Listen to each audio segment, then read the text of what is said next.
Hello, welcome to Lemon Studios, where we talk movies, television, and wrestling. I'm, of course, the Lemon himself, Zeke Lemon, and this is my review for Monday Night Raw. But before we get into that, let's get the house clean out of the way. Sharms, leave a like, comment below, let me know your thoughts on Monday Night Raw, and of course, hit that subscribe button as it helps me grow into my YouTube career. I would greatly appreciate it. Now, all that out of the way, let's get into it, shall we? So, I thought this episode of Raw was fantastic, all the way through from top to bottom. Not many notes to really speak on. To be completely honest with you, I thought the matches were really good. I think all of the promos were executed very, very well for the most part. The only one that I'm kind of like hasty on a little bit is the Nikki Bella one, where she attacked Stephanie Becker and we got the match confirmed for Survivor Series. I actually don't mind the match at all. I think this is a good story for Stephanie. Hopefully next week we let Stephanie talk. I would imagine maybe we do a contract signing next Monday night where Stephanie can actually speak to Nikki Bella. I will say, Nikki, I am a little upset with you. Not because you turned heel and attacked Stephanie Becker, but, you know, it was just that last week you established that you were a heel because you ripped off the red and you show that you were wearing black now. And what do you do tonight in Madison Square Garden? You come out in your red top. No, ma'am, you made sure to wear black. So, you know, next week in that Survivor Series, let's get that cleared up, okay? Make sure you're wearing the black, because I was really confused. I thought you turned babyface for a second. There was a double turn that was happening. I'm kidding, obviously, but I really would have liked it if she would have kept wearing the black, because, again, she made it a point to make sure to show the black when she did turn heel, and now here she was wearing red. The promo just went too short. That was really my main problem when it came to it. I think we could have let it go a little bit longer. I think Stephanie could have came out and talked for a little bit, but like, I'm really hurt by Nikki, and then Nikki comes out and blindsides her a little bit. I thought for what we did, it was fine. I just think we could have done it a little bit longer and just to give it a little bit more of the meat and potatoes that we truly want to see. But yeah, I mean, everything else on the show, though, I thought executed very, very well. I even liked the Alexa Bliss promo where she coming out and she's trying to get to Charlotte. I don't really like that she talked to the lens. Not necessarily what she said. It was just, you know, during the promo, she goes, I've seen that you've been in New York. So you're not responding to my texts or my calls or my DMs or whatever. So I'm just calling you out now because I know you're here. You're in New York. So come on out here and let's have a conversation face to face.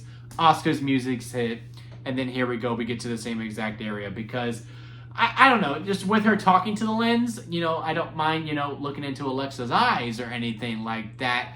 But I don't know. It was just the execution of that, and with some of the wording that she was saying, like, it wasn't necessarily manipulative because, you know, she is trying to get Charlotte on her side. But I actually was kind of hoping that Charlotte would stay off too, or at least we hold it off another week, because we run the angle on Friday, right? I can't trust Rhea Ripley. And now here we are, she comes out, Alexa talks into the lenses to really get her point across. Here comes the horsewomen, if you will, the foursome coming on out. They jump them. Here comes Io and Rhea Ripley. Charlotte comes out with the kendo stick to even at odds. Comes up, picks up her friend, gives her a hug. Nice character breaking moment too, when she's hugging her friend, and then they turn and look at Rhea and Io goes, my friend, to Rhea Ripley, and you see Charlotte actually break character. She smiles and laughs. Really did enjoy that bit. I just would have liked it if we would have held it off another week, to be completely honest with you. But again, what we did here, I didn't necessarily mind. But yeah, I guess it was just, I guess it was a little bit manipulative, the way that Alexa was saying it, when she was like talking to the lens, like, you're wrong for thinking this way. We can get the tag titles back, but you know what you can't get back is trust. And now I do think this is just continuing to add the layers to the story of Alexa and Charlotte, because I do think they're going to scramble at WrestleMania. And I do think it's Alexa who should turn heel and Charlotte should stay babyface when it comes to that feud. And I just think maybe that if we're using that feud as a little bit of an appetizer, if you will, for that, then by all means, that's completely fine. But, you know, it was just the execution of it that was a little off to me. But still, overall, like the program quite a bit. I'm looking forward to the Women's War Games match, especially now.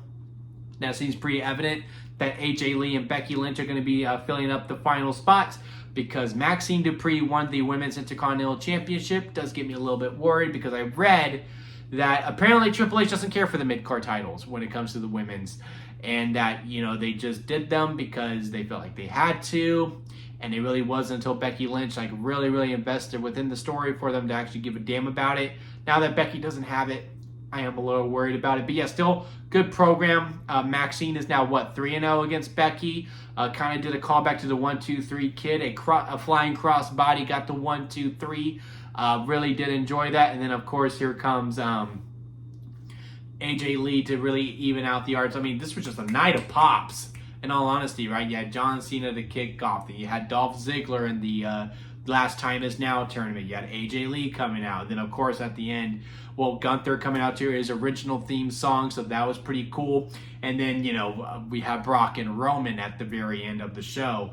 But yeah, AJ Lee coming out to help out Maxine Dupree. They have a backstage segment. Here comes Rhea Ripley to AJ Lee going, "Hey, can you talk?" And I was like, oh yeah, she's going to war for sure. And sure enough, that means the bad guys will recruit Becky Lynch. However, we need to do a little bit of what we did with the on the good guy side, because, you know, Nia and Becky have history, and they already established they don't like each other, and they still don't like each other, even though they are both bad guys. So we do need a little bit of a, look, Becky, I don't like you, you don't like me, but I know you hate AJ Lee more, so what do you say? Okay, I'm in. That's all I need. I don't need a really deep deep character evaluation when it comes to the bad guys joining. I just need an explanation. That's all I need. But yeah, looking forward to that. The men's War Games finale was really good too, because all the bad guys come out. Paul Heyman says, "I've managed 3 War Games matches," which is true. No, he did not have the second year, because this is now the 4th year, right? Because we did Team Roman versus Team Sheamus year 1, and then year 2 was Team Cody versus the Judgment Day. Team 3 was the Bloodline Civil War. And then, yeah, this is the 4th year right here. Yeah, this is the 4th year of War Games. So he's had 3 of the 4 that he's managed, Paul Heyman. He's saying this is the best team that he's had. It's a pretty damn good team. Braun Breaker, Brock Lesnar, and Bronson Reed, and side of 2 cages with not 2 cages, and 2 rings with 1 cage. Yeah, I'll be honest, you know, y'all know me. I'm not really that excited when it comes to Brock Lesnar anymore. You know, outside stuff aside, right? Which it shouldn't be. It should still be at the forefront of what's happening within his personal life. But, you know, he comes and goes. And when he does his matches, it is the same thing over and over again. But I will say, I've never seen Brock Lesnar in a War Games match. So that did excite me a little bit. Even the little face-off they did with Roman and Brock, because, you know, they have so much history. You could tell the crowd was, like, kind of into it, but kind of not. I think I was the exact same way in a lot of ways, to be completely honest with you, because that feud did go for so long. And, you know, it does, even though the last time they fought was, 2022? When Triple H took back, right? That was his first main event, SummerSlam 2022, or was it 2023? It was one of those years. It was the one in Cleveland. And even that, it still feels too soon, even though we are either 3 or 2 years removed from their last match. But yeah, looking forward to that. Good. Could have been the go home angle, to be completely honest with you. We'll get that on Monday when we do have the Advantage match, assuming both Roman and Brock won't be on the show. If I had to guess, it's probably going to be Braun Breaker versus Jey Uso.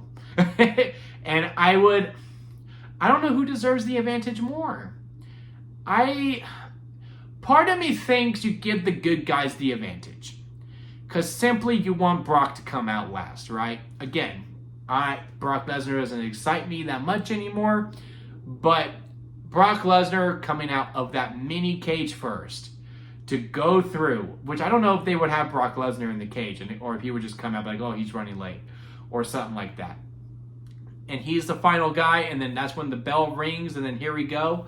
And then, you know, Brock Lesnar is cleaning house with that. I don't know. If I had to guess, maybe this is the year the good guys finally get the advantage, because I do think the bad guys, because I think the bad guys have had the advantage every single year. No, the first year, because Roman was last. So the bad guys did not have the advantage the first year. And then it's been the bad guys who've had the advantage for the 2 other years after that. So, yeah, maybe it is time for the good guys to have the advantage this time, since they haven't had it since the very first one when it's been on the main roster. And then, of course, John Cena. Getting me very emotional. Very final Raw. I mean, he was really pinning on the point, showing his sleeve. John Cena's final Raw. I like this fit too. I like the Yankee coding of it. That was pretty cool. I like the other side of it that said "Never Give Up" in the Yankee font. I might get that one, to be completely honest with you. I do want to get the Indianapolis one. I also want to get the Australia one because Lemon Studios, yellow and green.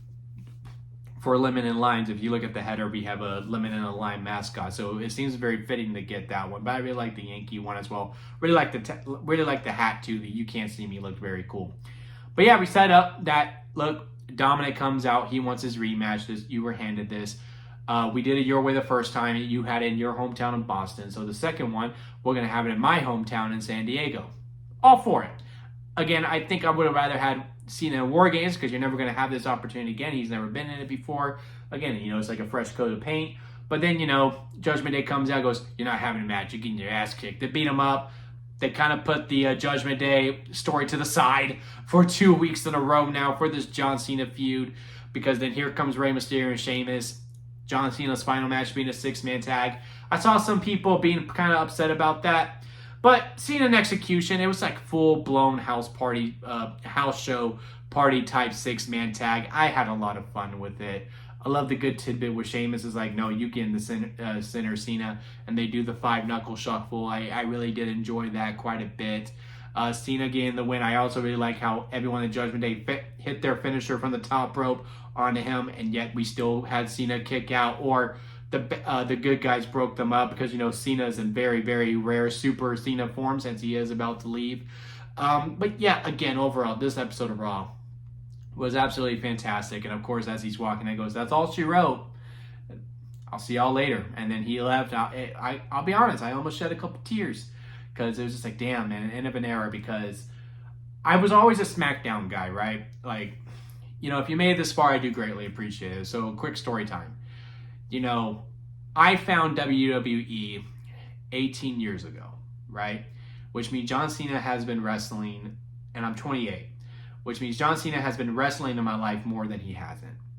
And I found it due to SmackDown, and it was The Undertaker. That's my all-time favorite guy.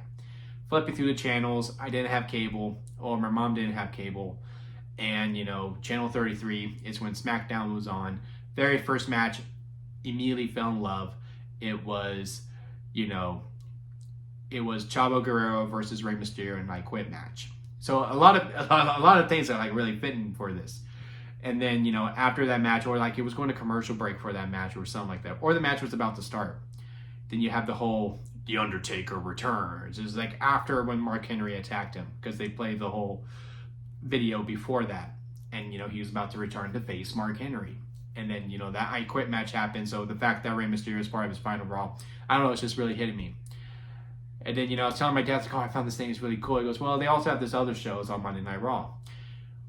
Well, during that time when Cena on Monday Night Raw, sure, it was cool, but, Cena wasn't on the show because that was when he broke his bicep or pectoral or something like that, where he was expected to be out for 8 months to a year. It was on the road to No Mercy. Orton won the vacay title. They did that whole 3 matches thing with Triple H and Randy Orton on it, and that was one of the feuds.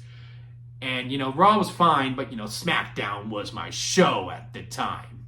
And I didn't know anything about real and fake and all that, but, Undertaker, Batista, The Great Khali. Yes, I like The Great Khali. Edge coming back at Armageddon. Yeah, at Armageddon. That whole storyline with him and Vicky Guerrero, it was just so good. While Raw, it had its stuff. It had the bigger stars, but again, I just love SmackDown.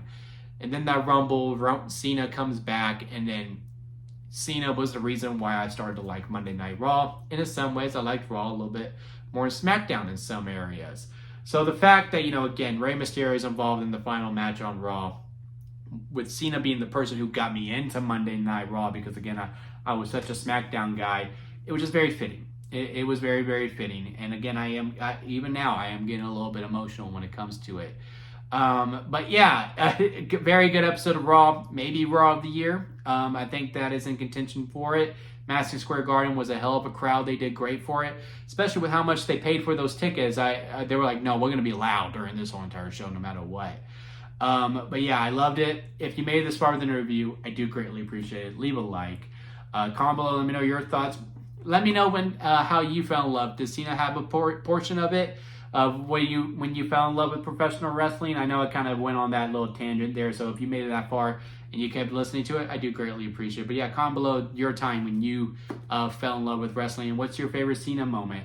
I think I'm going to do a video of my top 10 favorite Cena moments ever, and that's going to be coming around the week when he's about to hang it up for good. It'll be around December when we do that. But yeah, and hit that subscribe button as I am trying to grow into my YouTube career. And don't forget to squeeze the days, guys, because life is too short not to give you all, so squeeze every opportunity that you can. Until next time, I'll see you here at Lemon Studios.